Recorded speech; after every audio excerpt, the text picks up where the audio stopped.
اپنے دشمن کی لاشوں کے ساتھ یہ سلوک نہ صرف یہ کہ اسے پسند نہ آیا بلکہ اس نے نفرت کی نگاہ سے دیکھا۔ ابو سفیان کو دیکھ کر خالد نے اپنے گھوڑے کو ایڑ لگائی اور ابو سفیان کے پاس جا گھوڑا روکا۔ ابو سفیان، خالد نے غصے اور حقارت کے ملے جلے لہجے میں کہا، کیا تم اپنی بیوی اور ان عورتوں کی اس وحشیانہ حرکت کو پسند کر رہے ہو؟ ابو سفیان نے خالد کی طرف ایسی نگاہوں سے دیکھا جن میں بے بسی کی جھلک تھی اور صاف پتہ چلتا تھا کہ اسے لاشوں کے ساتھ اپنی بیوی کا یہ سلوک پسند نہیں۔ خاموش کیوں ہو ابو سفیان؟ تم ہند کو جانتے ہو خالد، ابو سفیان نے دبی سی زبان میں کہا۔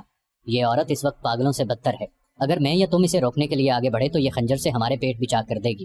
خالد ہند کو جانتا تھا، وہ ابو سفیان کی بے بسی کو سمجھ گیا۔ ابو سفیان نے سر جھکایا، گھوڑے کی لگام کو جھٹکا دیا اور منہ پھیر کر دوسری طرف چل پڑا۔ خالد بھی اس منظر کو برداشت نہ کر سکا۔ جب ہند حمزہ رضی اللہ عنہ کی لاش کا کلیجہ چبا کر اگل چکی تو اس نے پیچھے دیکھا۔ اس کے پیچھے جبیر بن مطعم کا غلام وحشی بن حرب کھڑا تھا۔ اس کے ہاتھ میں افریقہ کی بنی ہوئی وہی برچی تھی جس سے اس نے حمزہ رضی اللہ عنہ کو شہید کیا تھا۔ یہاں کیا کر رہے ہو بن حرب؟ ہند نے تحکمانہ لہجے میں اس سے کہا۔ جاؤ اور مسلمانوں کی لاشوں کے ٹکڑے کر دو۔ وحشی بن حرب بولتا بہت کم تھا، اس کی کوشش یہی ہوتی تھی کہ زیادہ سے زیادہ بات اشاروں میں کر لی جائے۔ اس نے ہند کا حکم ماننے کی بجائے اپنا ہاتھ ہند کے آگے پھیلا دیا اور اس کی نظریں ہند کے گلے میں لٹکتے ہوئے سونے کے ہار پر جم گئیں۔ ہند کو اپنا وعدہ یاد آ گیا۔ اس نے وحشی سے کہا تھا کہ تم میرے باپ، چچا اور بیٹے کے قاتل کو قتل کر دو تو میں نے جتنے زیورات پہن رکھے ہیں وہ تمہارے ہوں گے، اور وحشی اپنا انعام لینے آیا تھا۔ ہند نے اپنے تمام زیورات اتار کر وحشی بن حرب کے پھیلے ہوئے ہاتھ پر رکھ دیے۔ وحشی کے ہونٹوں پر مسکراہٹ آ گئی اور وہ وہاں سے چل پڑا۔ ہند پر اس وقت فتح اور انتقام کا بھوت سوار تھا۔ ٹھہر جاؤ بن حرب، ہند نے جوشیلی آواز میں اس حبشی کو بلایا۔ وہ جب اس کے پاس گیا تو ہند نے کہا، میں نے تمہیں کہا تھا کہ میرا کلیجہ ٹھنڈا کر دو تو تمہیں اپنے زیورات دوں گی، لیکن تم اس سے زیادہ انعام کے حقدار ہو۔ ہند نے قریش کی عورتوں کی طرف اشارہ کیا اور کہا، تم جانتے ہو ان عورتوں میں کنیزیں کون کون سی ہیں؟ دیکھو وہ جوان بھی ہیں، خوبصورت بھی، تمہیں جو کنیز اچھی لگتی ہے لے جاؤ۔ وحشی بن حرب نے اپنی عادت کے مطابق خاموشی سے چند لمحے ہند کے چہرے پر نظریں گاڑی، لیکن اس کی نظریں کنیزوں کی طرف نہ گئیں۔ اس نے انکار میں سر ہلایا اور وہاں سے چلا گیا۔ کچھ دیر بعد میدان جنگ کی ہولناکی میں سے ہند کی بلند اور مترنم آواز سنائی دینے لگی۔ مورخ ابن حشام کے مطابق اس نے ترنم سے جو نغمہ گایا اس کے الفاظ کچھ اس طرح تھے۔ وہ کہنے لگی کہ ہم نے بدر کے معرکے کا حساب برابر کر لیا ہے، ایک خونریز معرکے کے بدلے ہم نے ایک خونریز معرکہ لڑ دیا ہے۔ عتبہ کا غم میری برداشت سے باہر تھا، عتبہ میرا باپ تھا، مجھے چچا کا بھی غم تھا، اپنے بیٹے کا بھی غم تھا، اب میرا سینہ ٹھنڈا ہو گیا ہے، میں نے اپنی قسم پوری کر لی ہے۔ وحشی نے میرے دل کے درد کا مداوا کر دیا ہے، میں عمر بھر وحشی کی احسان مند رہوں گی، اس وقت تک جب تک میری ہڈیاں قبر کی مٹی میں مل کر مٹی نہیں ہو جاتی۔ ابو سفیان اس بھیانک منظر کو برداشت نہ کر سکا تھا، وہ پہلے ہی منہ پھیر کر جا چکا تھا۔ اس نے اپنے دو ساتھیوں سے کہا کہ اسے یقین نہیں آ رہا کہ محمد صلی اللہ علیہ وسلم زندہ ہیں۔ خالد نے دور سے کسی اور کو دیکھ کر سمجھ لیا ہوگا کہ وہ محمد ہیں۔ کسی نے ابو سفیان سے کہا۔ ابو سفیان یہ کہہ کر کہ وہ اپنی آنکھوں سے دیکھ کر آتا ہے، اس تنگ سے درے کی طرف چلا گیا جہاں سے خالد اپنے سواروں کو واپس لایا تھا۔ وہ ایسی جگہ جا کھڑا ہوا جہاں سے اسے مسلمان بیٹھے ہوئے نظر آ رہے تھے۔ محمد کے پیروکاروں، ابو سفیان نے بلند آواز سے کہا، کیا تم میں محمد صلی اللہ علیہ وآلہ وسلم زندہ ہیں؟ رسول کریم صلی اللہ علیہ وسلم نے آواز سنی تو اپنے ارد گرد بیٹھے ہوئے مسلمانوں کو اشارہ کیا کہ وہ خاموش رہیں۔ ابو سفیان نے اپنا سوال اور زیادہ بلند آواز سے دہرایا، اب بھی اسے کوئی جواب نہ ملا۔ کیا ابو بکر تم میں زندہ موجود ہے؟ ابو سفیان نے بلند آواز سے پوچھا، اب بھی اسے کوئی جواب نہ آیا۔ 3 بار پوچھنے کے باوجود بھی مسلمان خاموش رہے۔ کیا عمر زندہ ہے؟ ابو سفیان نے پوچھا۔ اب کے بھی مسلمانوں نے خاموشی اختیار کی رکھی۔ ابو سفیان نے گھوڑے کو دوڑایا، اس نے نیچے دیکھا، قریش کے بہت سے آدمی رسول اکرم صلی اللہ علیہ وسلم کے متعلق صحیح خبر سننے کو بےتاب کھڑے تھے۔ اے اہل قریش، ابو سفیان نے چلا کر اعلان کیا، محمد صلی اللہ علیہ وسلم مر چکے ہیں، نعوذ باللہ۔ ابو بکر اور عمر بھی زندہ نہیں، اب مسلمان تمہارے سائے سے بھی ڈریں گے، خوشیاں مناؤ، ناچو۔ اہل قریش ناچنے اور ہلڑ مچانے لگے، لیکن گرجتی ہوئی ایک آواز نے انہیں خاموش کر دیا۔ اے خدا کے دشمن! درے کی بلندی سے حضرت عمر رضی اللہ عنہ کی آواز گونجی، اتنا جھوٹ نہ بول، وہ تینوں زندہ ہیں جن کے نام لے کر تو انہیں مردہ کہہ رہا ہے۔ اپنے قبیلے کو دھوکہ مت دے، تجھے تیرے گناہوں کی سزا دینے کے لیے ہم سب زندہ ہیں۔ ابو سفیان نے طنزیہ قہقہہ لگایا اور بلند آواز سے بولا، ابن الخطاب، تیرا خدا تجھے ہم سے محفوظ رکھے، کیا تو اب بھی ہمیں سزا دینے کی بات کر رہا ہے؟ کیا تو یقین سے کہتا ہے کہ محمد زندہ ہیں؟ اللہ کی قسم، ہمارے نبی صلی اللہ علیہ وآلہ وسلم زندہ ہیں۔ حضرت عمر رضی اللہ عنہ ابن الخطاب کی آواز جواب میں گرج، اللہ کے رسول صلی اللہ علیہ وآلہ وسلم تمہارا ایک ایک لفظ سن رہے ہیں۔ عربوں میں رواج تھا کہ ایک معرکہ ختم ہونے کے بعد دونوں فریقوں کے سردار یا سالار ایک دوسرے پر تانوں اور پھپتیوں کے تیر برسایا کرتے تھے۔ ابو سفیان اسی دستور کے مطابق دور کھڑا حضرت عمر رضی اللہ عنہ سے ہم کلام تھا۔ تم حبل اور عزا کی عظمت کو نہیں جانتے؟ ابو سفیان نے کہا۔ حضرت عمر رضی اللہ عنہ نے رسول اکرم صلی اللہ علیہ وسلم کی طرف دیکھا۔ آپ صلی اللہ علیہ وسلم اونچا بول نہیں سکتے تھے۔ آپ صلی اللہ علیہ وسلم نے حضرت عمر رضی اللہ عنہ کو بتایا کہ وہ ابو سفیان کو کیا جواب دیں۔ او باطل کے پجاری، حضرت عمر رضی اللہ عنہ نے بلند آواز سے کہا، اللہ کی عظمت کو پہچان جو سب سے بڑا اور سب سے زیادہ طاقتور ہے۔ ہمارے پاس حبل جیسا دیوتا اور عزا جیسی دیوی ہے۔ ابو سفیان نے کہا، کیا تمہارے پاس کوئی ایسا دیوتا یا دیوی ہے؟ ہمارے پاس اللہ ہے۔ رسول کریم صلی اللہ علیہ وآلہ وسلم نے حضرت عمر رضی اللہ عنہ کی زبان سے کہلوایا، جو حضرت عمر رضی اللہ عنہ نے بلند آواز سے کہا، تمہارا کوئی خدا نہیں۔ جنگ کا فیصلہ ہو چکا تھا۔ ابو سفیان نے کہا، تم نے بدر میں فتح پائی تھی، ہم نے اس پہاڑی کے دامن میں تم سے انتقام لے لیا، اگلے سال ہم تمہیں بدر کے میدان میں ہی مقابلے کے لیے للکاریں گے انشاءاللہ۔ حضرت عمر رضی اللہ عنہ نے رسول اللہ صلی اللہ علیہ وسلم کے الفاظ بلند آواز سے دہرائے، اب تمہارے ساتھ ہماری ملاقات بدر کے میدان میں ہی ہوگی۔ ابو سفیان نے گھوڑا موڑا، گھوڑا 2 قدم ہی چلا ہوگا کہ اس نے گھوڑے کو روک دیا۔ اے عمر، ابو بکر اور محمد، ابو سفیان نے اب کے ذرا ٹھہری ہوئی آواز میں کہا، تم جب میدان سے اپنی لاشیں اٹھاؤ گے تو تمہیں کچھ ایسی لاشیں بھی ملیں گی جن کے اعضاء کٹے ہوئے ہوں گے اور انہیں چیرا پھاڑا گیا ہوگا۔ خدا کی قسم، میں نے کسی کو ایسا کرنے کا حکم نہیں دیا تھا، اور میں نے تمہاری لاشوں کے ساتھ یہ سلوک بالکل بھی پسند نہیں کیا۔ اگر اس کا الزام مجھ پر عائد کرو گے تو میں اسے اپنی توہین سمجھوں گا۔ ابو سفیان نے گھوڑا موڑا اور گھوڑے کو ایڑ لگا دی۔ چلتے چلتے خالد کے گھوڑے نے اپنے آپ ہی رخ بدل لیا۔ خالد کو گھوڑے کو نہ روکا، وہ سمجھ گیا کہ گھوڑے نے پانی کی مشک پالی ہے۔ کچھ دور جا کر گھوڑا نیچے اترنے لگا۔ خالد کو یہ مقام یاد آ گیا۔ جنگ احد کے بعد واپسی پر قریش نے کچھ دیر یہاں قیام کیا تھا۔ نیچے پانی کا خاصا ذخیرہ موجود تھا۔ گھوڑا بڑا تیزی سے گھاٹی اتر گیا اور پانی پر جا رکا۔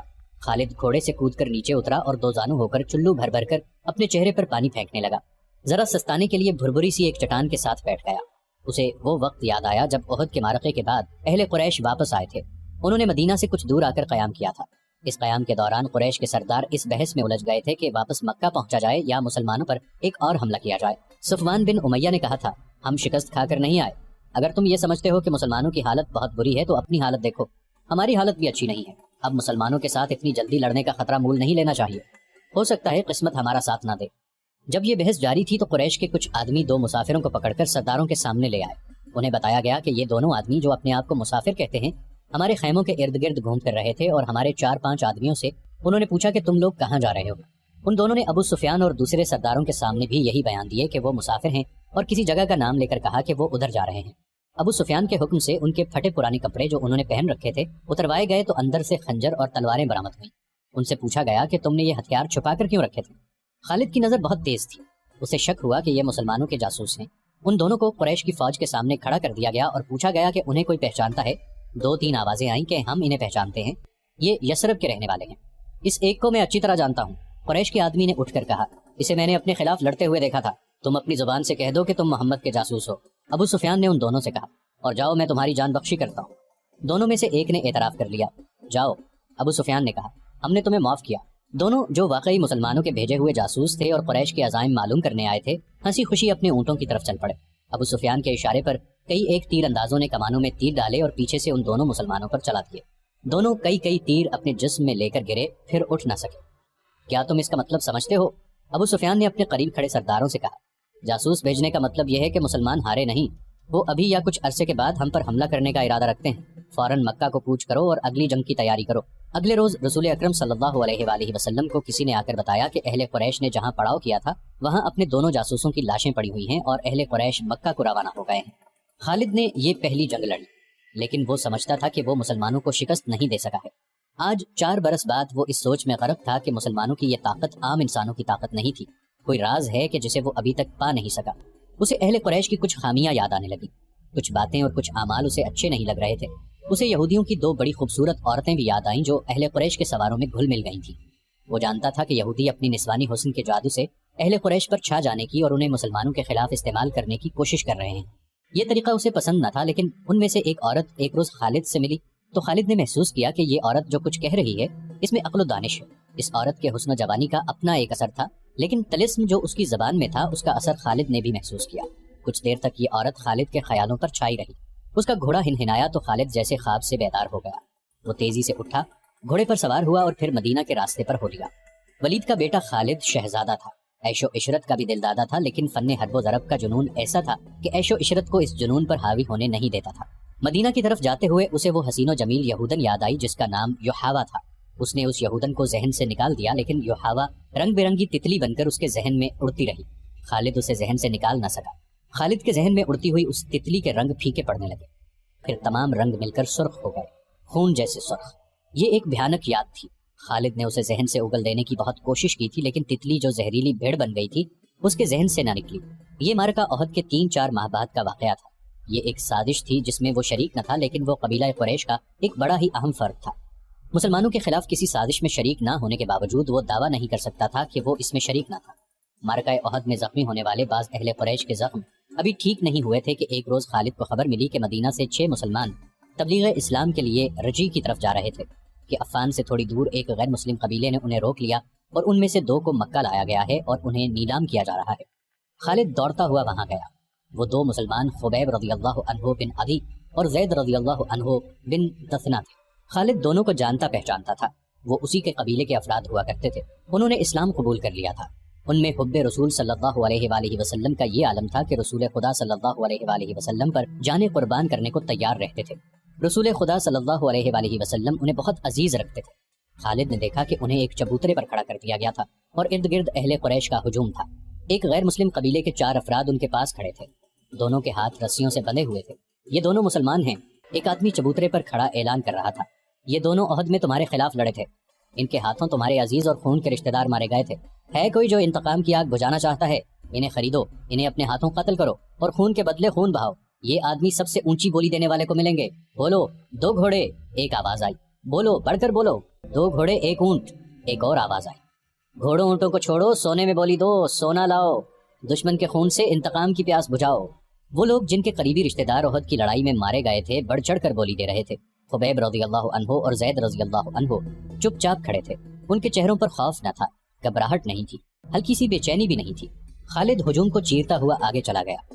اور قریش کے سردار کے جنگجو بیٹے، خبیب رضی اللہ عنہ نے خالد کو دیکھ کر بڑی بلند آواز سے کہا، تیرا قبیلہ ہم دونوں کا خون بہا کر اس مقدس آواز کو خاموش نہیں کر سکتا جو غار حرا سے اٹھی ہے۔ لا اپنے قبیلے کا کوئی نامور لڑاکا اور میرے ہاتھ کھلوا دے، پھر دیکھ کان کس کے خون سے پیاس بجھاتا ہے۔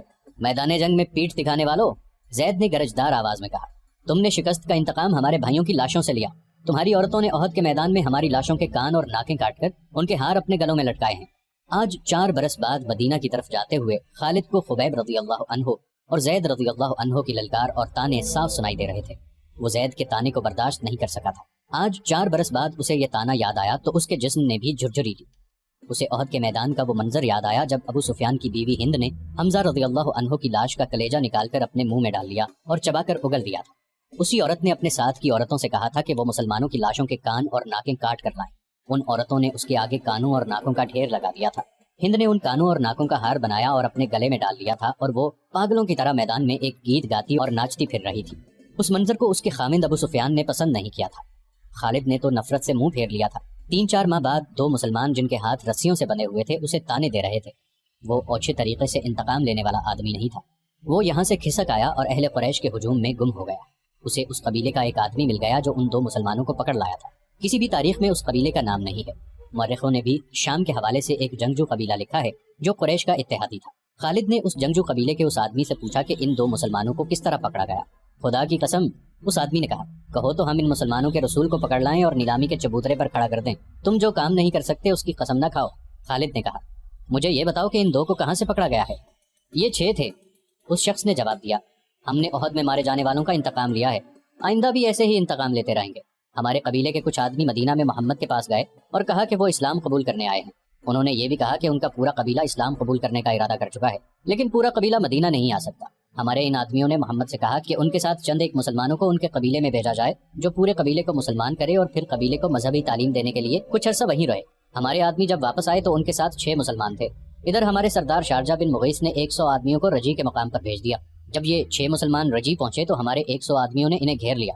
تم سن کر حیران ہوگے کہ یہ 6 مسلمان تلواریں نکال کر 100 آدمیوں سے مقابلے پر آ گئے۔ ہم نے 3 کو مار ڈالا اور 3 کو پکڑ لیا، ان کے ہاتھ رسیوں سے باندھ دیے۔ شارجہ بن مغیث نے حکم دیا تھا کہ مدینہ سے کچھ مسلمان تمہارے دھوکے میں آ کر تمہارے ساتھ آ گئے تو ان میں سے 2-3 کو مکہ لے جانا اور انتقام لینے والوں کے ہاتھوں فروخت کر دینا۔ ہم 3 کو ادھر لا رہے تھے، راستے میں ان میں سے ایک نے رسیوں میں سے ہاتھ نکال لیے، مگر وہ بھاگا نہیں۔ وہ اتنا پھرتیلا تھا کہ اس نے ہمارے ایک آدمی کی نیام سے تلوار نکال لی، کیونکہ اسے ہم نے نہتہ کر رکھا تھا۔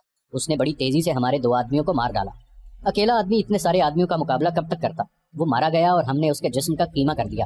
یہ 2 رہ گئے، ہم نے ان کے ہاتھ اور زیادہ مضبوطی سے باندھ دیے اور یہاں لے آئے۔ اور تم خوش ہو؟ خالد نے اسے تنزیہ کہا۔ محمد صلی اللہ علیہ وآلہ وسلم کیا کہیں گے؟ اہل قریش اور ان کے دوست قبیلے اتنے بزدل ہو گئے ہیں کہ اب دھوکہ دینے اور 6 آدمیوں کو 100 سے مروانے پر اتر آئے ہیں۔ کیا تم نے مجھے یہ بات سناتے شرم محسوس نہیں کی؟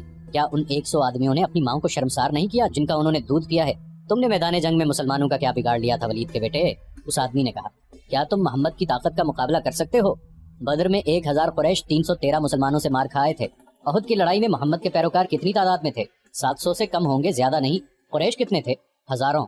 سن خالد بن ولید، محمد کے ہاتھ میں جادو ہے، جہاں جادو چلتا ہے وہاں تلوار نہیں چل سکتی۔ پھر تمہاری تلوار کس طرح چل گئی؟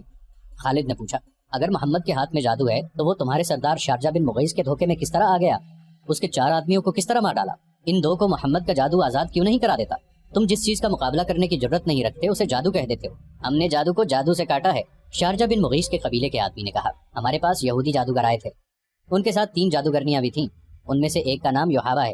ہم نے اپنی آنکھوں سے دیکھا ہے، ایک گھنی جھاڑی میں سے ایک برچھی زمین سے سرکتی ہوئی باہر آئی، یہ برچھی جھاڑی میں واپس چلی گئی اور سانپ بن کر واپس آئی، یہ سانپ واپس جھاڑی میں چلا گیا۔ مدینہ کی طرف جاتے ہوئے اسے یہ واقعہ یاد آ رہا تھا، وہ اسے یاد نہیں کرنا چاہتا تھا لیکن زہریلی بھیڑوں کی طرح